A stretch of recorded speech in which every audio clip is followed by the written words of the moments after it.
Hello' বন্ধু বান্ধৱীসকল, মই কেনেদৰে কলডিলৰ ভাজি বনাওঁ তাকে আপোনালোকক দেখাব বিচাৰিছোঁ।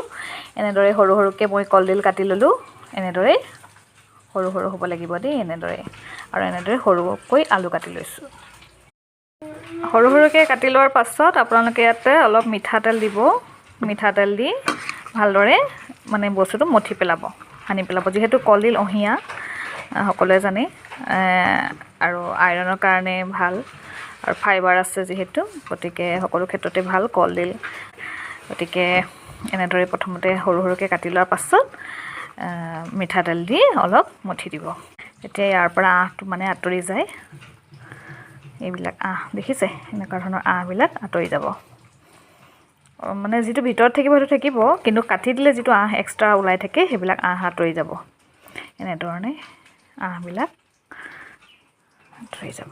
তাৰপাছত দুটা জলকীয়া ল'ব আৰু মিডিয়াম চাইজৰ পিঁয়াজ এনেদৰে কাটি লৈ, পিঁয়াজ এটা ল'ব, টুকুৰা টুকুৰকৈ কাটি লৈ চপাৰত চপিং কৰি ল'ব।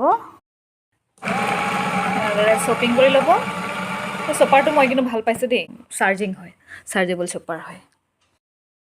তাৰপিছত তেল এনেদৰে গৰম কৰি ল'ব। গৰম কৰি লৈ পিঁয়াজ দিব, লগতে দুটা তেজপাত দি দিব। অলপ লৰাই দিব।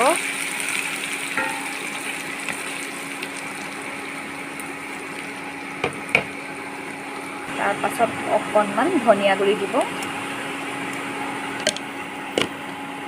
অকণমান জিৰা গুড়ি দিব,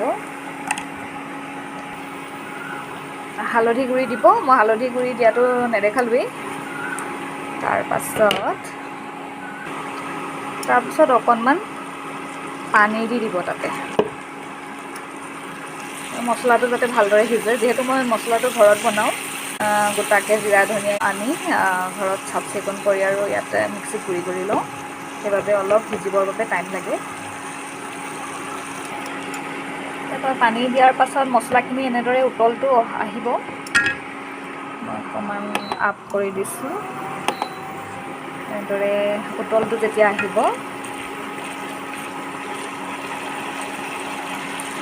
তাৰপাছত আপোনালোকে আলু দি দিব। আলুটো চব ভাজিতে লাগেই, আৰু আলু নহ'লে নহ'বই। অলপ অলপ হ'লেও দিলেহে ভাল লাগে দেই। আলু অকণমান হ'লেও যিকোনো ভাজিতে মিলি যায় যিহেতু, গতিকে দিওঁৱেই আৰু সকলোতে অলপ অলপ।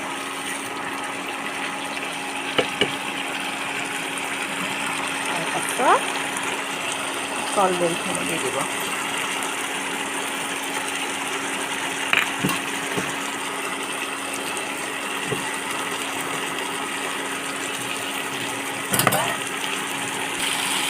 কলডিল দিয়াৰ পাছত এনেদৰে ভালদৰে লৰাই দিব।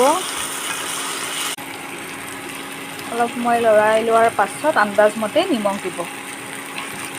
আপোনালোকৰ সোৱাদ অনুসৰি যিমান নিমখ খাই ভাল পায় সিমানৰ দিব। তাৰপাছত ভালদৰে লৰোৱাৰ পাছত এনেদৰে ঢাকি থ'ব। প্ৰায় 3 মিনিটমান সময় ঢাকি ৰখাৰ পাছত আপোনাৰ কলডিলৰ চব্জিকণ হৈ যাব, প্ৰায় সিজি যায়। কলডিল ভাজি বনাই হৈ গ'ল। এনেদৰে মই বাউলত উলিয়াই ল'লোঁ আৰু ভাতৰ লগত গৰমে গৰমে পৰিৱেশন কৰিলোঁ। আপোনালোকে এনেধৰণে কলডিল ভাজি বনাব পাৰে। ধন্যবাদ।